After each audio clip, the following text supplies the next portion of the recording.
She was one of the most powerful women of the ancient world, a queen surrounded by gold, incense, and endless admiration. Her kingdom flourished. Her name traveled with merchants across deserts and seas. By every human standard, the Queen of Sheba had already won. And yet, beneath the crown and the carefully measured authority of her rule, something restless stirred within her. This is not a story about wealth or conquest. It is not a tale of political ambition or royal rivalry. It is the story of a ruler who discovered that success, no matter how dazzling, can still leave the soul unsatisfied. While others bowed before carved idols and celebrated visible power, she quietly questioned what could not speak back, what could not see, what could not answer the deepest questions of the heart. She did not lack knowledge. She lacked meaning. In the silence of her palace, far from the applause of her people, she wrestled with questions no throne could silence. Who am I beyond my title? What remains when power fades? Is there a wisdom greater than human achievement? These questions became the invisible force that shaped her destiny. They pushed her beyond comfort, beyond certainty, and eventually beyond the borders of her own world. When whispers reached her ears of a king whose wisdom was said to come from God himself, something awakened. Not curiosity. Curiosity, not strategy. So, recognition. The possibility that truth might exist beyond stone idols and hollow rituals changed everything. And so, against expectation and without guarantees, she chose to seek. This journey would redefine her, challenge the greatest king of her age, and leave a mark that would echo through history. If you are drawn to stories of forgotten wisdom, inner transformation, and journeys that change everything, make sure to like this video, subscribe to the channel, and turn on notifications. You are about to step into a story that is far deeper than history. It is a mirror for the human soul. From the outside, her reign appeared flawless, a living portrait of stability and abundance that other nations quietly envied. The markets of Sheba overflowed with color and movement. Caravans arrived heavy with spices and gold, and her authority was unquestioned. Yet the same woman who commanded prosperity by day found herself unsettled by night, lying awake beneath vaulted ceilings where silence pressed more heavily than any threat of war. The crown on her head, once a symbol of triumph, became a reminder of questions no decree could resolve. She had been raised among rituals meant to reassure the soul, surrounded by idols polished smooth by generations of reverence. Yet as she watched her people bow before stone and wood, she felt an unease she could not silence. These figures accepted offerings, but returned nothing, offered ceremony without understanding, and answered no one who dared to ask why suffering visited the innocent, or why power so often drifted toward those least worthy of it. Over time, the queen began to sense that the gods of her land demanded loyalty without offering truth, and that belief built on fear alone could never satisfy a searching heart. Her doubts were not rebellious, nor were they born of arrogance. They emerged slowly, shaped by observation and reflection, by years of listening more than speaking. She watched justice applied unevenly, saw strength praised while compassion went unnoticed, and wondered whether order without mercy could truly be called wisdom. If she, with all her authority, still felt unseen in her quietest moments, what of those who lived beneath her rule, without voice or protection? These thoughts followed her through council chambers and ceremonial halls, growing heavier each time she realized that power could govern behavior but could not heal the human spirit. The question of identity troubled her most. She knew who she was to her people, yet that public image felt increasingly incomplete. When the music faded and the lamps dimmed, she felt reduced not to a queen, but to a solitary figure standing before an unseen horizon. Titles defined her function, not her essence. Wealth reflected her success, not her purpose. She began to suspect that meaning could not be inherited or claimed through conquest, but had to be discovered, perhaps even granted. Justice, suffering, and identity converged into a single, unsettling thought. If there was a living God, that presence would have to be greater than the idols that demanded silence and submission. A living God would see rather than merely observe, would hear rather than merely receive offerings, and would answer not with fear but with understanding. This idea did not bring comfort at first. It brought risk. To believe in such a presence meant acknowledging that truth might demand change, that wisdom might expose her carefully maintained certainty as incomplete. Yet the more she tried to dismiss these thoughts, the stronger they became. Prosperity could not drown them out. Celebration only delayed their return. In moments of solitude, she sensed that her unease was not a weakness but an invitation, a quiet pull toward something real, something unshaped by ritual or tradition. The void within her was not empty by accident. It was the space left by a question that had not yet found its answer, and it would not remain silent forever. Long before she ever heard the name Solomon, the journey had already begun within her. The restlessness she carried was not a flaw in her reign, but the sign of a soul unwilling to settle for appearances alone. She ruled a thriving kingdom, yet her heart stood at the edge of a deeper mystery, waiting for a wisdom capable of speaking not only to the mind, but to the unseen places where truth must live. The moment the name of Solomon reached her court, it did not arrive as a proclamation or a challenge, but as a whisper carried by travelers who spoke more with reverence than admiration. They did not praise his armies or the splendor of his city. They spoke instead of wisdom that seemed to breathe, insight that pierced through appearances and settled in the heart. They said this wisdom was not gathered through conquest or inherited by blood, but given by the God of Israel, a God who listened and responded. For the queen, those words landed with a quiet force, stirring the questions she had long tried to keep contained. She did not react at once. Days passed as she turned the thought over in silence, measuring it not against politics, but against the ache that had followed her for years. If such wisdom truly existed, it could not be summoned or tested from afar. It would require presence, and presence would require movement. To seek it meant stepping beyond the carefully constructed order of her life, beyond the authority that had always protected her. The throne that once symbolized control now felt immovable, anchoring her to a certainty she no longer trusted. Advisors would later debate her motives, searching for logic in a decision that refused to be reduced to strategy.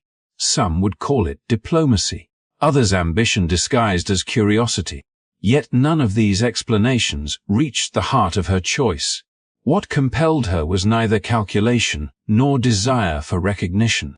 It was the unsettling awareness that remaining where she was would slowly erode something essential within her. To stay meant preserving comfort at the cost of truth, and that bargain had become unbearable.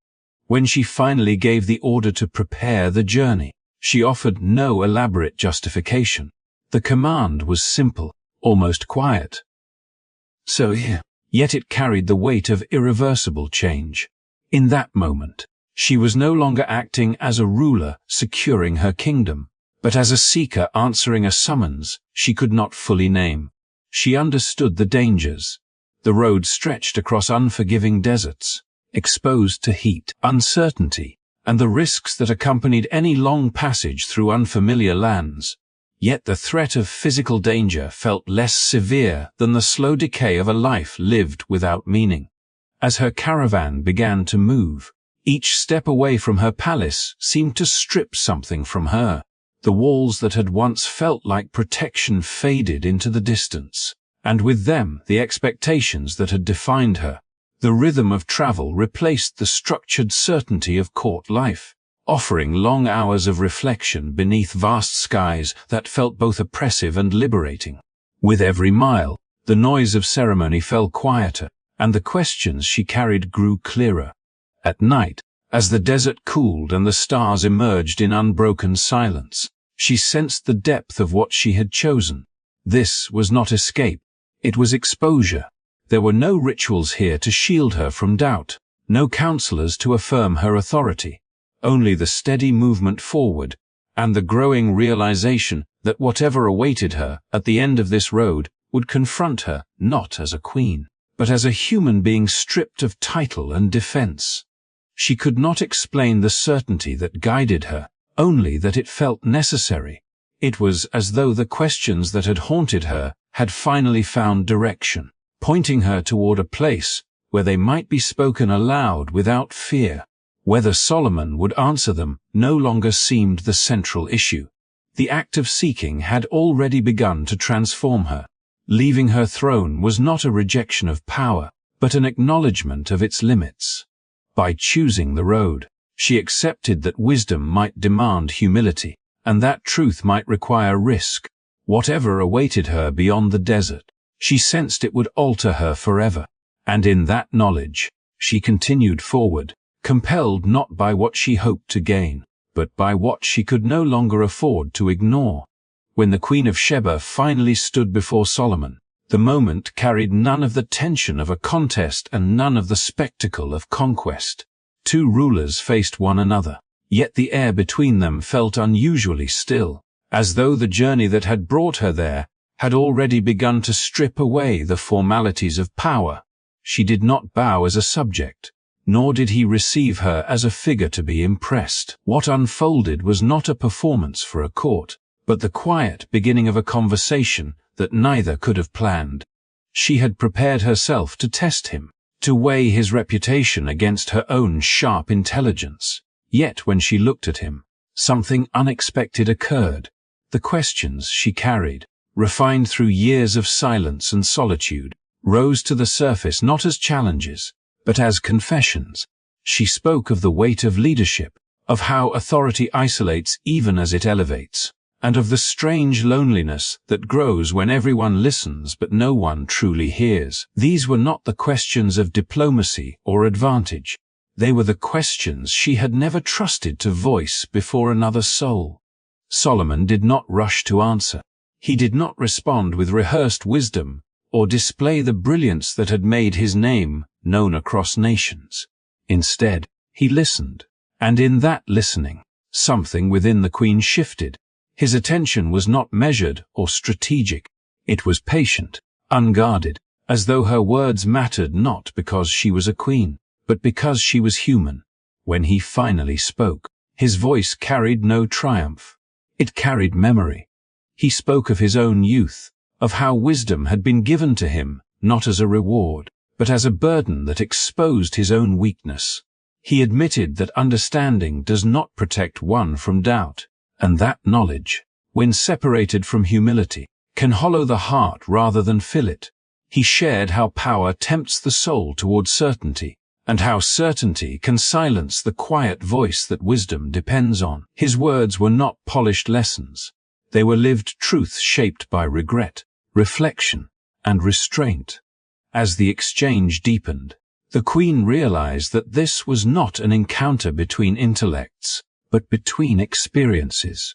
She spoke of justice and suffering, asking how a world guided by divine wisdom could still allow cruelty and loss. Solomon did not offer explanations meant to close the question. Instead, he acknowledged the tension, the unresolved nature of such truths, and the responsibility of rulers to act with mercy even when answers remain incomplete. Compassion, he suggested, was not the absence of uncertainty, but the choice to remain attentive within it. For the first time, the queen felt no need to defend her strength or sharpen her wit. The armor she had worn since childhood, forged from self-reliance and discipline, began to loosen. She had crossed deserts prepared to measure a man, yet in his presence she found herself measured by a different standard, not by cleverness, nor authority, but by honesty. Each question she voiced seemed to reveal more of her own heart than of his wisdom, and Solomon met that exposure without judgment. Time seemed to lose its structure as they continued. The court faded into the background, and titles dissolved into irrelevance. What remained was a shared recognition that wisdom was not about mastery, but about attentiveness. It was about listening deeply enough to another person to recognize their fear without exploiting it, their longing without diminishing it. In that space, the Queen understood that Solomon's greatness did not lie in his answers, but in his willingness to stand alongside questions that had no easy resolution. By the end of their exchange, she knew something within her had changed. She had not conquered him, nor had he conquered her. Instead, both had been disarmed. She arrived seeking proof of wisdom, and found instead a reflection of her own humanity, met with compassion rather than spectacle. In that encounter, wisdom ceased to be an abstract pursuit and became something relational, alive in the shared silence between two people who understood that truth is revealed not through display, but through presence. As she withdrew from Solomon's presence, the clarity that settled over her was neither sudden nor overwhelming. It arrived quietly, like dawn rather than lightning, illuminating what had been unfolding within her long before the journey began. She had come believing her unrest could be resolved through knowledge, through explanations strong enough to still the questions that had followed her since youth. Yet what she carried back with her was not a collection of insights, nor a set of truths to govern her kingdom. It was an awareness far more unsettling and far more complete. For the first time, she understood that her longing had never been about answers at all. Answers had only been the language she used to justify the ache. Beneath every question about justice, suffering, and divine order had lived a quieter desire, to be seen without disguise, to stand without titles, and to exist without the need to perform strength. In Solomon's presence, she had experienced something rare and almost frightening, a moment where her worth did not depend on her intellect, her authority, or her certainty. She had been received as she was, not as she ruled. That realization followed her as she prepared to return home. The desert she would cross again no longer felt like an obstacle, but a mirror. The vastness reflected her own inner terrain, once crowded with unspoken fears and now strangely open. She began to recognize how often she had confused solitude with independence, and silence with control. Even her devotion had been shaped by distance, reverent yet cautious, respectful yet guarded. She had honored God as a ruler honors a distant power, not as a soul dares to approach a living presence. What unsettled her most was the understanding that being fully known required vulnerability rather than mastery. She had governed by anticipation, staying several steps ahead of those around her, yet before God there could be no strategy. The thought was both terrifying and relieving. To be known completely meant surrendering the careful narrative she had built about herself. The version of strength she had refined to survive. It meant allowing her questions to exist without defense, her doubts without shame, her faith without control. As her caravan moved forward, she reflected on the way Solomon had spoken of wisdom not as possession, but as relationship. His words echoed differently now, no longer as counsel for leadership, but as an invitation inward. Wisdom, she realized, was not about reaching certainty, but about remaining open. It was about standing before God without the need to be impressive, trusting that presence itself carried meaning. The absence of answers was no longer an emptiness to be feared, but a space where something deeper could dwell. This understanding did not resolve her struggles, nor did it remove the weight of her responsibilities. She knew her kingdom would still demand decisions, her people would still suffer, and injustice would still require action. Yet something essential had shifted. She no longer felt alone within her authority. The silence that once pressed against her now felt inhabited, not by explanations, but by awareness, not by control, but by nearness. She began to sense that God was not waiting beyond her questions, but within them, not observing her from a distance, but present in the act of seeking itself. For years, she had searched outward for confirmation of divine reality, measuring truth through wisdom and achievement. Now she understood that the divine did not require proof through brilliance. It asked only honesty. To be fully seen was not a threat, but a gift. one that dissolved the exhausting need to define herself endlessly. By the time her homeland appeared on the horizon, she carried no trophies from Jerusalem, no proclamations of wisdom to display. What she carried was quieter and more enduring, a recognition that her soul had been longing not for resolution, but for encounter, not for certainty, but for communion. In that awareness, she did not feel smaller nor diminished. So, she felt grounded, anchored in a presence that did not demand perfection, only truth. And for the first time, she understood that to be known before God was not the end of her journey, but the beginning of a life no longer shaped by absence, but by belonging. When she returned to Sheba, the change was not announced with ceremony, nor did it arrive wrapped in spectacle. It revealed itself slowly, through decisions shaped by patience rather than urgency, through judgments tempered with understanding instead of pride. Those closest to her sensed it first. Her voice carried the same authority, yet it was gentler, less burdened by the need to dominate. Power no longer flowed outward from fear, but inward from clarity. She ruled as one who had encountered something greater than herself and had been quietly reshaped by it. Her reign grew more just not because laws became harsher, but because they became more humane. She listened longer, spoke less, and allowed space for truth to surface without force. Where suffering had once been acknowledged as inevitable, it was now met with responsibility. Where wealth had been displayed as proof of success, it was now stewarded with restraint. She no longer ruled to preserve an image, but to protect the dignity of those entrusted to her care. The people noticed. Peace settled not because conflict vanished, but because fairness became visible. Her legacy, however, extended beyond policy or prosperity. Stories spread of a queen who crossed deserts not to expand her borders, but to confront her own unrest. Generations remembered her not only for her riches, but for her courage to seek wisdom beyond tradition, beyond comfort, beyond certainty. Long after her reign faded into history, her journey endured as a symbol of a deeper truth, that genuine wisdom begins with humility, and that seeking is itself an act of faith. Centuries later, this message would be echoed in words spoken far from Sheba. Jesus would speak of her as a witness against complacency, honoring not her power, but her willingness to rise and seek. He affirmed what her life had already revealed, that wisdom does not belong to those who claim authority, but to those who dare to search for truth with an open heart. Her story became a quiet testimony that seeking God is never a sign of weakness, but of courage. In her transformation, the Queen of Sheba stands as a reminder that fulfillment is not found in answers alone, but in the presence that meets us along the way.